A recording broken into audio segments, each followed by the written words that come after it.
சங்கரன்கோவில் அருகே 42 ஆண்டுகளுக்கு முன்பு இயங்கிய ரயில் நிலையத்தை மீண்டும் செயல்பாட்டுக்கு கொண்டுவர வேண்டும் என்று கிராம மக்கள் எதிர்பார்த்து காத்திருக்கின்றனர்.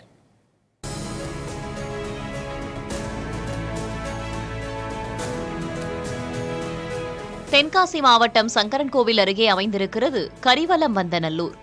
இதன் அருகிலேயே அமைந்துள்ளது சென்னிக்குளம் கிராமம். நினைத்த நொடியில் எந்த பொருளை பற்றியும் சிறப்புற சிந்துகவி பாடும் வல்லமை கொண்ட சிந்துகவி பேரரசு அண்ணாமலை கவிராயர் பிறந்த மண் இது.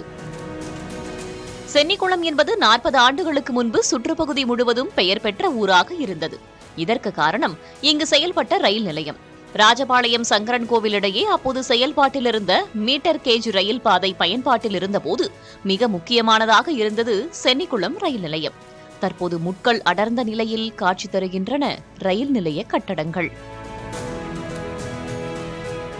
இதன் மூலம் சென்னிக்குளம் சுற்றுவட்டார பகுதியில் உள்ள ஏராளமான கிராம மக்களும் மாணவர்களும் ரயில் சேவையை பெற்று வந்தனர். சுற்றுப்பகுதியில் உள்ள விசைத்தறி கூடங்களில் வேலை செய்பவர்களும் வேளாண் குடிமக்களும் தங்கள் உற்பத்தி பொருட்களை கொண்டு செல்ல உதவியாக இருந்தது.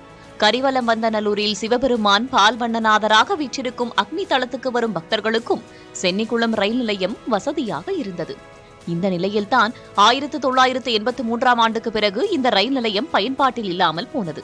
கரிவலம்பந்தநல்லூரிலிருந்து சென்னிக்குளத்துக்கு இரவு நேரங்களில் பேருந்து சேவை கிடைப்பதில்லை. இதனால் பயணிகள் எண்ணிக்கை படிப்படியாக குறைந்ததே சென்னிக்குளம் ரயில் நிலையம் மூடப்பட காரணம் என்கிறார்கள் கிராம மக்கள். தற்போது சென்னிக்குளம் ரயில் நிலையத்தை மீண்டும் செயல்பாட்டுக்கு கொண்டு வருமாறு அவர்கள் கோருகின்றனர். கிட்டத்தட்ட 1000 விசைத்தறி இருக்குது. அங்க இந்த சென்னிக்குளத்து ஊர்ல 3 ஜின்னிங் ஃபேக்டரி, ஒரு காட்டன் மில் இருக்குது.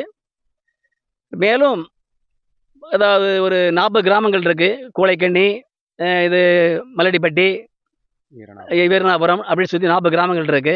இந்த கிராமத்து மக்கள் சங்கரன்கோவில், ராஜபாளையம் போகிறதுக்கு பள்ளி படிக்கிறதுக்கு மாணவர்கள் நிறைய போயிட்டு வந்துட்டு இருக்காங்க.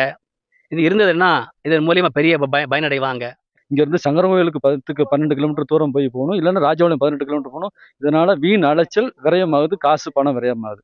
இதனால நோயாளியா இருந்தாலும் சரி கஷ்டப்படுவாங்க, வயதியமானாலும் கஷ்டப்படுவாங்க. ஏன்னா இந்த ஏற்கனவே ஒரு 40 ஆண்டுகள் முன்னாடி இந்த ரயில் நிலையம் இருந்ததுனால திருப்பி புனரமைக்க வேண்டிய வேலை இல்லை, கட்டடம் தான் அமைக்கணும்.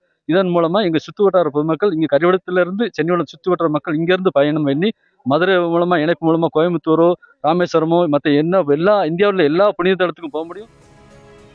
சென்னிக்குளம் ரயில் நிலையம் மீண்டும் செயல்பாட்டுக்கு வந்தால் தாங்களும் தங்கள் பகுதிகளில் இயங்கும் விசைத்தறி கூடங்களும் ரயில் சேவை பெறுவோம் என்று சுற்றுப்பகுதி கிராமத்தினர் கூறுகின்றனர். தங்கள் கோரிக்கை குறித்து முன்னாள் ரயில்வே அமைச்சர்கள் சுரேஷ் பிரபு, பியூஷ் கோயல் ஆகியோரிடம் டெல்லியில் நேரில் சென்று மனு கொடுத்தும் நடவடிக்கை இல்லை என்று சென்னிக்குளம் மக்கள் கூறுகின்றனர். இதுகுறித்து ரயில்வேயின் மதுரை கோட்ட அதிகாரிகளிடம் கேட்டபோது உரிய ஆய்வு செய்து நடவடிக்கை எடுக்கப்படும் என்று கூறினர். புதிய தலைமுறைக்காக சங்கரன்கோவில் செய்தியாளர் டேவிட்.